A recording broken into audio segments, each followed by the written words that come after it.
जय हिंद। वंदे मातरम। आज की ये वीडियो बीएससी सेकेंड ईयर के लिए है और पेपर है सेकेंड, यूनिट फर्स्ट है। और आज एक नया टॉपिक है जिसका नाम है राष्ट्रीय सुरक्षा। तो आज की वीडियो में हम लोग बात करेंगे कि राष्ट्रीय सुरक्षा क्या है और ये राष्ट्रीय सुरक्षा किन कारणों से प्रभावित होती है या इनको प्रभावित करने वाले कौन कौन से कारण या कारक या कौन से घटक हैं। तो आइए वीडियो की शुरुआत करते हैं। इसका टॉपिक है राष्ट्रीय सुरक्षा। पिछली वीडियो में हम लोगों ने जाना था कि आंतरिक सुरक्षा क्या है और उसके घटक क्या हैं, और आज हम लोग जानेंगे कि राष्ट्रीय सुरक्षा क्या है और इसको प्रभावित करने वाले कौन कौन से कारक हैं। राष्ट्रीय सुरक्षा और उनको प्रभावित करने वाले तत्व।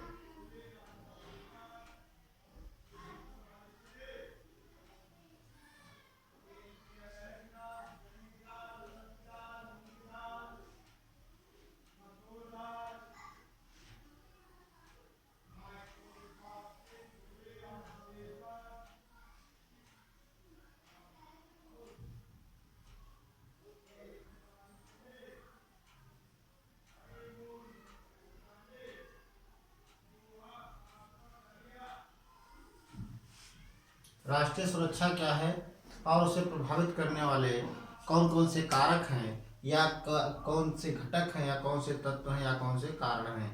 तो राष्ट्रीय सुरक्षा, जैसा कि नाम से ही स्पष्ट है कि राष्ट्रीय सुरक्षा क्या है, किसी भी देश या किसी भी बाहरी आक्रमण से, इस प्रकार से कह लें, किसी भी बाहरी आक्रमण से अपने आप को मजबूत बनाए रखना या अपने आप को समृद्ध बनाए रखना ही क्या है, राष्ट्रीय सुरक्षा है।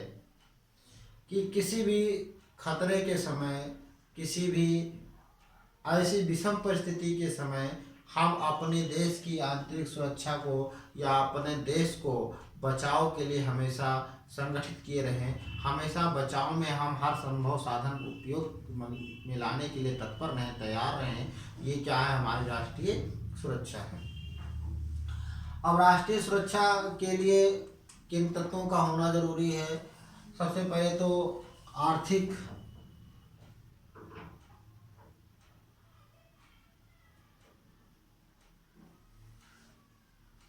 राजनीतिक,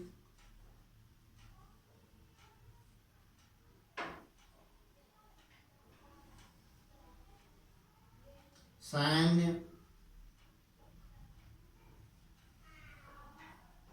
भौगोलिक,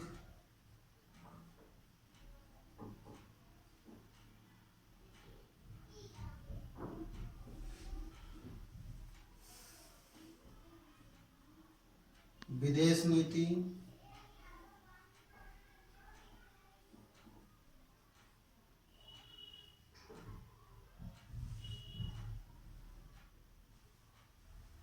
आर्थिक, राजनीतिक, सैन्य, भौगोलिक और विदेश नीति। इस प्रकार से इन चीज़ों के रहते हुए या इन चीज़ों को तालमेल रखते हुए, इन चीज़ों में हम अपने राष्ट्र की सुरक्षा को किसी भी खतरे में पड़ने से रोक सकते हैं या अपने देश को हम सुरक्षित किसी भी बाहरी आक्रमण से बचाने में हम अपने आप को सक्षम महसूस कर सकते हैं। तो इसमें जो है आर्थिक स्थिति जो है हमारे देश की सुदृढ़ होना बहुत ज़रूरी है, बहुत ही आवश्यक है। तो इसमें राष्ट्रीय सुरक्षा में एक पहली चीज़ हो गई, किसी भी खतरे से अपने राष्ट्र को सुरक्षित रखना। किसी भी खतरे से अपने राष्ट्र को सुरक्षित रखना।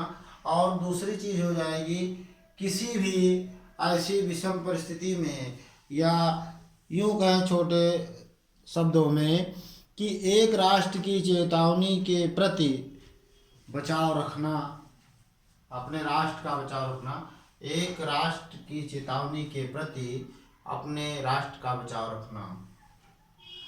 एक चेतावनी जो है किसी राष्ट्र के द्वारा जो दी जा रही हो, उससे अपने आप को या अपने राष्ट्र को ऐसा सुदृढ़ या अपना बचाव अच्छा सुरक्षा कवच पैदा करना है, सुरक्षा कवच बनाए रखना ही क्या होता है, राष्ट्रीय सुरक्षा कहलाती है। राष्ट्रीय सुरक्षा का ये दायित्व है कि उसमें विभिन्न जो हमारे सैन्य संगठन हैं वो जो है अपने देश की सुरक्षा को बनाए रखने के लिए हर संभव कार्य करें। आइए देखते हैं अभी कि राष्ट्रीय सुरक्षा को जो प्रभावित करते हैं वो कौन कौन से कारण हैं, कौन कौन से घटक हैं या कौन कौन से तत्व हैं जो हमारी राष्ट्रीय एकता को प्रभावित कर रहे हैं या उनको कहीं न कहीं से हानि पहुंचा रहे हैं। तो इसमें ये 8 चीज़ें सम्मिलित हैं, जिसमें नंबर 1 पे आएगा आपका भूगोल, अर्थात वहाँ का वातावरण कैसा है, आकार प्रकार कैसा है, वो क्षेत्र में किस तरह की भूभाग हैं, इन सब चीज़ों का उसमें वर्णन आएगा। अभी तो हम थोड़ा थोड़ा बता दे रहे हैं, अभी अलग से इसको एक एक का अलग अलग से बता देंगे। पहले कारणों को देख लेते हैं। भूगोल है यानी कि वहाँ की प्राकृतिक बनावट कैसी है, मौसम कैसा है, इस तरह के जो भी चीज़ों का अध्ययन होगा या जो कारण होंगे उसमें आएंगे। भौगोलिक में या भूगोल में कि जो हमारे राष्ट्रीय सुरक्षा को प्रभावित कर रहा है वहाँ का भूगोल, वो कैसा, हमको कैसी ज़मीन है, कैसा वहाँ का वातावरण है, कैसा मौसम है, कितनी ऊंचाई है नीचाई है, इन सब चीज़ों का वर्णन किसमें है, भूगोल में आएगा, वो जो प्रभावित कर रहे हैं। पहला कारण हो गया। दूसरा कारण आर्थिक विकास।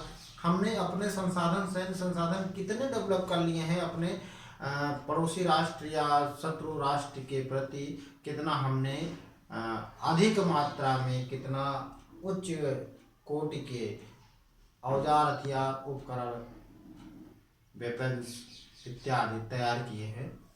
तीसरी चीज़ आती है राजनीतिक व्यवस्था। हमारे जो राजनेता हैं वो उनका आचार विचार और उनका जो विदेश नीति है, उन सब चीज़ों पर डिपेंड करता है कि उनका एक दूसरे देश के नेताओं के प्रति कैसा रवैया है, कैसी सहानुभूति है, कैसी उदारता है, कैसी कट्टरता है। इन सब चीज़ों को देखकर भी ये सुरक्षा को प्रभावित करने का एक कारण है। चौथी चीज़ आती है स्वदेशी वातावरण। अपने देश का वातावरण कैसा है, अपने देश में किस प्रकार की मानसिकता उत्पन्न हो रही है, किस तरह से आपसी सामंजस्य बन रहे हैं।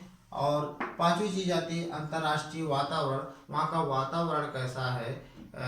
आजकल तो तमाम तरह के संगठनों में या तमाम देशों में तमाम तरह के समझौते हो चुके हैं, चाहे हमारा सीधे तौर पर उस देश से कोई दुश्मनी हो ना हो, यदि हमें कोई अभी हमने उस समझौते पर हस्ताक्षर किए हुए हैं तो हमें चाहते ना हुए भी उस देश से हमें युद्ध करना पड़ेगा, अन्यथा हमें अपनी शर्तों का उल्लंघन हमने किया और हम खुद जो है कहीं अगर समस्याओं में घिर जाएंगे, दूसरा राष्ट्र हमारी कोई मदद या रक्षा नहीं करेगा। तो अंतर्राष्ट्रीय वातावरण कैसा है, ये भी एक अहम तत्व है, अहम कारण है राष्ट्रीय सुरक्षा को प्रभावित करने वाला। सैन्य शक्ति, जो इन महत्वपूर्ण बिंदुओं में एक बिंदु आता है सैन्य शक्ति। हमारी जो सैन्य शक्तियां हैं वो शत्रु सेना के मुकाबले कितनी सुदृढ़ हैं, कितना आशातीत हैं और कितना हम अपने आप को कारगर उनके मुकाबले पा रहे हैं। अगली चीज आती है राष्ट्रीय चरित्र व मनोबल। उस देश का राष्ट्रीय चरित्र कैसा है, वहाँ का उनकी सेनाओं का जो मनोबल है, ऐसा ना हो मार पड़ी तो भाग पड़े, तो उनका अपना मनोबल कैसा है, किस तरह का नेतृत्व है उनके अंतर्गत, उनके आपस में सेना का, तो उनका जो है राष्ट्रीय चरित्र कैसा है और उनका मनोबल कैसा है, कहीं ऐसा ना हो गीदड़ भक्की में ही वो डर जाए, सहम जाए और अपने हथियार शत्रु सेना के सामने डाल दे। अगली चीज आती है मानवीय तत्व। इन मानवीय तत्वों में हमारे कई प्रकार के तत्व आ जाते हैं। मानवीय ये कहीं न कहीं चाहे प्रत्यक्ष रूप में या परोक्ष रूप में सम्मिलित ना होते हुए भी ये परोक्ष रूप से युद्ध में ये मानवीय तत्व भी सम्मिलित होते हैं। जैसे इनमें हमारे डॉक्टर आ जाएंगे, हमारे इंजीनियर आ जाएंगे, हमारे वैज्ञानिक आ जाएंगे, इस तरह से और भी तमाम तत्व हैं। अब हमारे इंजीनियर जो हमारा इंजीनियर है या जो हमारा वैज्ञानिक है वो सीधे तौर पे युद्ध स्थल पे युद्ध नहीं लड़ता है, किंतु उस युद्ध में कहीं न कहीं उसकी भूमिका बहुत ही अहम होती है। जो भी वेपन्स, जो भी औजार हथियार बनाए हैं वो उसी वैज्ञानिक की देन है जिसके बलबूते आज हमारी सेनाएं युद्ध लड़ रही हैं। तो ये 8 प्रकार के तत्व हैं जो राष्ट्रीय सुरक्षा को प्रभावित करने वाले कारकों में से हैं।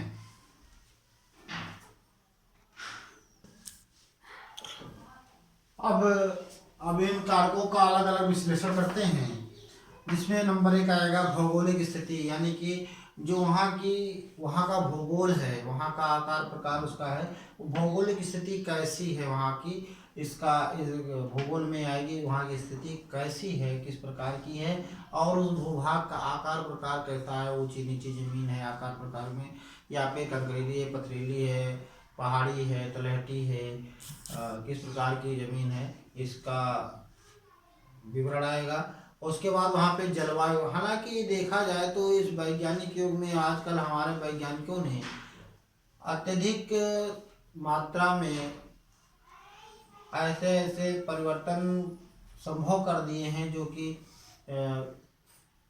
पहले संभव नहीं था। विशेष फर्क नहीं पड़ता है जलवायु पर, किंतु फिर भी इस भौगोलिक स्थिति पर जलवायु का कहीं न कहीं कुछ न कुछ प्रभाव जरूर पड़ता है। तो जलवायु वहाँ की कैसी है, शीतोष्ण है कि बहुत ज़्यादा ठंड वाली है या बहुत ज़्यादा गर्मी वाली है, किस प्रकार के कहाँ पर संसाधन यूज करने हैं, इस प्रकार के भौगोलिक में जलवायु का भी अलग जगह है। सीमाएं कैसी हैं, वो सीमाएं कहाँ कहाँ से, वो भूगोल की सीमा जो है जहाँ पर ये असुरक्षा की भावना महसूस हो रही है, वहाँ की जो सीमाएं हैं वो किन किन और उनकी सीमाएं किन किन प्रांतों से या कहाँ कहाँ पर लगी हुई हैं, हमें वहाँ पर भी उसका भी ध्यान रखना है। और यातायात के, संचार के, जो भी कम्युनिकेशन के या आने जाने के जो संचार के साधन हैं वो सुलभ हैं कि नहीं हैं, हम यातायात पे या वहाँ तक पहुँचने के लिए किन किन साधनों का प्रयोग करेंगे, इन सब चीज़ों के लिए भी जरूरत पड़ेगी। और जितनी आबादी है, जितनी जनसंख्या है हमारी, वो उस भूगोल के अनुसार फिट बैठ रही है कि नहीं बैठ रही है, या उनके लिए हमें इस मौसम और आकार या संचार के साधन में क्या उन जनसंख्या को हम ले जाने में सक्षम है, उनको हम सही तौर से प्रयोग करने में अपने आप को कहाँ तक पा रहे हैं सक्षम। दूसरी चीज आती है आर्थिक विकास की। आर्थिक विकास में जो प्राकृतिक संसाधन हैं हमारे, कितने हमें सक्षम पा रहे हैं अपने आप को वहाँ पर, और उनका जो ऊर्जा संसाधन है, औद्योगिक क्षमता है, विदेशी आर्थिक संबंध है, वैज्ञानिक और तकनीकी विकास और वहाँ की जो जनसंख्या है, इन सब चीज़ों को, तत्वों को मिलाकर आर्थिक विकास की जो प्रक्रिया है, इन सब को मिलाकर कैसे सक्षम पा रहे हैं, कितना हम वहाँ पर सुदृढ़ हो पा रहे हैं, इसका जो है जिक्र या उस कारक में करते हैं। अगली जो चीज़ आती है वो स्वदेशी वातावरण की आती है। स्वदेशी वातावरण के अंतर्गत ये है कि यदि हमारे देश का वातावरण शांत प्रिय नहीं होगा तो उसमें अलगाववाद या क्षेत्रवाद या अलगाववाद की वहाँ पर समस्या व्याप्त हो जाएगी। तो इसलिए इसमें जो स्वदेशी वातावरण है उसको बहुत ही शांत प्रिय बना के रखना आवश्यक है। अगली चीज़ आती है राजनीतिक अवस्था की। तो राजनीतिक अवस्था से किसी भी पार्टी का कोई भी मेंबर इस तरह का कोई वक्तव्य ना दे जो कि किसी दूसरे देश के प्रति कटु या कड़वा लगे, तो हमारी देश की सुरक्षा में जो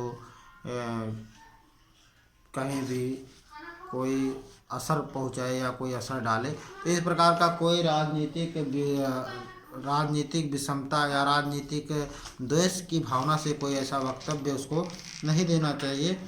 इस प्रकार से राजनीतिक अवस्था में ये चीज़ बहुत ही ध्यान देना पड़ेगा कि राजनीति